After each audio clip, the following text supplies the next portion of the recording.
Job job job અત્યારના સમયમાં સૌથી અઘરું કામ હોય ને તો એ જોબ ગોતવાનું. તો અમારા રાધેશ્યામ સ્ટીલ એન્ડ ક્રોકરીની અંદર સારી એવી વેકેન્સીની જરૂર છે. તો જો કોઈ સેલ્સ ગર્લ અથવા સેલ્સ બોય હોય તો એ ફટાફટ અમારો કોન્ટેક્ટ કરજો.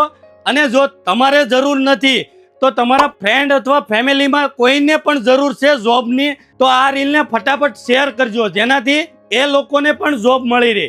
અને એવા અનુભવી સ્ટાફની જરૂર છે જે અમારા કસ્ટમર સાથે સારી એવી રીતે વાત કરી શકે અને પ્રોડક્ટ પણ સારી એવી રીતે બતાવી શકે. એવા સ્ટાફની પહેલાં જરૂરિયાત છે. ને બીજું, અમારે 2 ગર્લ્સની એવી પણ જરૂર છે કે એક કોમ્પ્યુટર હેન્ડલ કરી શકે અને બીજી અમારા કસ્ટમરને કોલિંગમાં આન્સર આપી શકે. એવા 2 ગર્લ્સની ખાસ જરૂર છે. તો આ રીલને વધુમાં વધુ શેર કરો અને નીચે આપેલા નંબર ઉપર જો કોઈને જોબની રિક્વાયરમેન્ટ હોય તો નીચે આપેલા નંબર ઉપર ફટાફટ કોન્ટેક્ટ કરજો. Thank you.